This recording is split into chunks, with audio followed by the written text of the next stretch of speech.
এই ছবিটি হচ্ছে প্রাগের ওল্ড টাউন স্কোয়ার। চেক প্রজাতন্ত্রের রাজধানী প্রাগের ওল্ড টাউন কোয়ার্টারের মধ্যেই এই স্কোয়ারটি হচ্ছে একটি ঐতিহাসিক। এই স্কোয়ারটি সাধু ওয়েন্সেলাস আর চার্লস ব্রিজের মধ্যেই অবস্থিত। আমরা এখন সেই বিখ্যাত চার্লস ব্রিজ পার হয়ে এই স্কোয়ারের মধ্যে ঢুকেছি। আর এখানকার কিছু ছবি আছে, এই যে দেখতে পাচ্ছেন সুন্দর সুন্দর বাড়িঘর, এগুলো হচ্ছে নিউ টাউন, যাকে আরেক কথায় বলা হয় লেজার টাউন। আর এই যে গাড়িগুলো দেখতে পাচ্ছেন, এগুলো সেই রাজা বাদশাদের আমলের গাড়িগুলো, এখনও এখানে তার প্রচলন আছে। আমরা তাই ছবিগুলো নিলাম রাজা বাদশাদের সময়কার স্মৃতিগুলি মনে করানোর জন্য। চার্লস ব্রিজের উপর থেকে তোলা এই সুন্দর সিটির একটি ভিউ দেখেন। আমরা এখন আছি সেই বিখ্যাত স্কোয়ারে, ওল্ড টাউন স্কোয়ার। এই চত্বরটিতে বিভিন্ন স্থাপত্য শৈলীর ভবন রয়েছে, যার মধ্যে আছে টিনের তৈরি গথিক ঐতিহাসিক চার্চ অফ আওয়ার লেডি। এই গির্জাটি 14 শতক থেকে এখানকার প্রধান গির্জা। এর বৈশিষ্ট্যপূর্ণ কালো টাওয়ারগুলো 80 মিটার উঁচু। ওল্ড টাউন হলের টাওয়ারটি সবার জন্যই উন্মুক্ত। এখান থেকে আপনারা এই শহরটির প্যানোরামিক দারুণ ভিউ দেখতে পাবেন। আর সেই বিখ্যাত জ্যোতির্বিদ্যা ঘড়ি এই ওল্ড টাউন হলের উপরেই স্থাপিত হয়েছে। পুরাতন এই শহরটি প্রাগের নতুন শহর দ্বারা বেষ্টিত, আর তাকে সংযোগ করেছে চার্লস ব্রিজ। আর এই চার্লস ব্রিজের ওপারে আছে লেজার টাউন, আরেক কথায় বলে চেক মালাস্ট্রানা, আর প্রাক্তন ইহুদি শহর। নবম শতাব্দীতে এই ভালট্রাভা নদীর তীরে প্রশস্ত বাজারের ঘনবসতি থেকেই এখানকার জনবসতি গড়ে উঠেছিল। এই সেই টাউন হলের সেই টাওয়ারটি, এই টাওয়ারে চড়েই এই পুরো শহরের ভিউ দেখতে পারবেন। 1100 খ্রিস্টাব্দে প্রতি শনিবারে এখানে বাজার বসত আর একটা বড় সামরিক সমাবেশ সংগঠিত হতো। বাণিজ্যের কারণে এখানকার এলাকাবাসীরা ধনী হয়ে ওঠে, আর তখন বোহেমিয়ার রাজা প্রথম ওয়েন্সেলাস তাদেরকে এই শহরের অধিকার প্রদান করেন, আর তখনই এই প্রাগ শহরটির সৃষ্টি হয়। টাউন হলের মধ্যেই এই যে সেই বিখ্যাত জ্যোতির্বিদ্যা ঘড়ি। এই জ্যোতির্বিদ্যা ঘড়িকে বলে দ্য অ্যাস্ট্রোনমিক্যাল ক্লক। 1410 সালে এই টাউন হলে এই ঘড়িটিকে ইনস্টল করা হয়েছিল।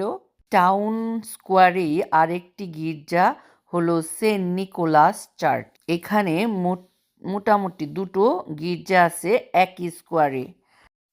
এই স্কোয়ারেরই কেন্দ্রে ধর্মীয় সংস্কারক জান্স হান্সের মূর্তি রয়েছে, আপনারা দেখতেই পাচ্ছেন আমাদের পেছনে। এটি সেই টাউন হলের অন্য পাশ, আর ওই দূরে দেখা যাচ্ছে সেন্ট নিকোলাস চার্চ, আর এটি বড় চত্বর। এই জান হান্সকে বিশ্বাসের জন্য পুড়িয়ে মারা হয়েছিল, আর তারপর থেকেই হুসাইড যুদ্ধের সূচনা হয়। জান হান্সের এই মূর্তিটি 1915 সালের 6 জুলাই তার 500তম মৃত্যুবার্ষিকী উপলক্ষে এখানে স্থাপন করা হয়েছিল। ওল্ড টাউন হলের সামনে হোয়াইট মাউন্টেন যুদ্ধের পরে হাবসবার্গ কর্তৃক ওল্ড টাউন স্কোয়ারে মৃত্যুদণ্ড কার্যকর করার সময় শহীদদের শিরচ্ছেদ করা হয়েছিল। এই শহীদদের মধ্যেই ছিল জান জেসেলিয়ান আর ম্যাক্সিমিলিয়ান হোসালেগ। তাদের একটি স্মৃতিস্তম্ভ এখানে একই সাথে রয়েছে। তাদের স্মরণে ফুটপাতে 27টি ক্রস রয়েছে।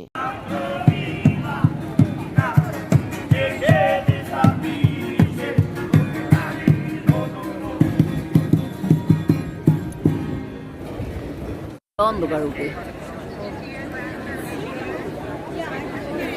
হয়ে গেছে, 5টা বাজে, অনেক অন্ধকার। এই সেই বিখ্যাত ক্লক। এই ক্লকের অনেক ইতিহাস আছে। এই ক্লকটি পৃথিবীর তৃতীয় সবচেয়ে প্রাচীনতম পুরনো জ্যোতির্বিদ্যা ঘড়ি এবং আজও পর্যন্ত সক্রিয় রয়েছে। এই ঘড়িটিকে টাউন হলের দক্ষিণ দিকে মাউন্ট করা হয়েছে। এই ঘড়িটির মেকানিজমের 3টি বিশেষ উপাদান রয়েছে।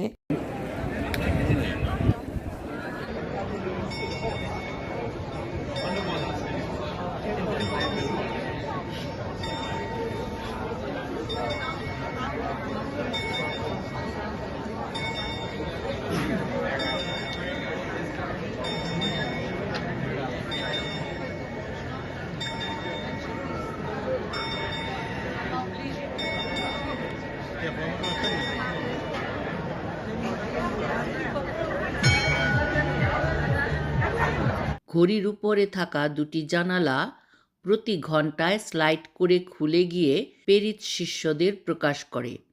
পেরিত শিষ্যরা তাদের বৈশিষ্ট্য সহ ঘড়ির কাঁটার উপরে দরজায় উপস্থিত হয়। 1865 আর 66 সালে এখানে একটি সোনার মোড়ক যোগ করা হয়েছে। আপনারা দেখতেই পাচ্ছেন অদ্ভুত ধরনের এই ঘড়িটি।